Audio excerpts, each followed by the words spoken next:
Hey everyone, today we're going to do a lesson on converting radians to degrees. So this kind of question shows up on the SAT probably like every other test, and the process to solve it is usually just like a one-step process. So it's pretty simple. You should get this straight so you don't lose any points. It's like free points. So understanding radians, this is probably a new concept to most people at this point. Radians are just another measure of angles. So kind of like how when you measure distance, you might have meters or miles, and they're both measuring distance. For angles, you have the option of radians and you have the option of degrees. To convert between the two, the basic thing you need to know is that in a circle, 2 pi radians is equivalent of 360 degrees. So pi radians is therefore 180 degrees. So the conversion factor, I guess, is either going to be pi radians over 180 degrees or 180 degrees over pi radians, depending on what you're given and what you're asked for. So let's do a very simple problem, and usually these problems are very simple, so they look very much like this question 19 that I'm about to show you.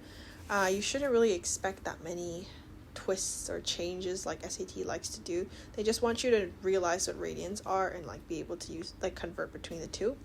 So an angle with a measure of 7 pi over 6 radians has a measure of d degrees, where 0 is less than or equal to d is less than 360. Just a quick note, the reason why they include this is that in, I guess, higher level math, there are times when you have angle measures that are greater than 360, but you don't have to worry about that in SAT. They're just kind of including that because they have to. And the question is, what is the value of d?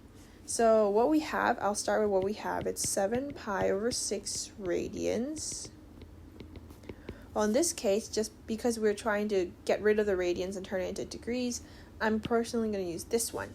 So it's going to be pi radians at the bottom and 180 degrees at the top. This way, the radians and the radians cancel because numerator and denominator. Pi and the pi cancel. 6 and 180, the 6 can be gone rid of. It's like 180 divided by 6 is 30. And 7 times 30 is 210. So 210 degrees. Okay? That would be the answer. If I asked you a similar question, and it would be like an angle with a measure of 540 degrees, has a measure of something radians, can you figure out what that number is? Then I would go 540 degrees multiplied by, this time I would use this because, I want to get the degrees both in the numerator and denominator so I can cancel them out. So 180 degrees times pi radians. 540 divided by 180 is 3, so you would get 3 radians. 3 pi radians.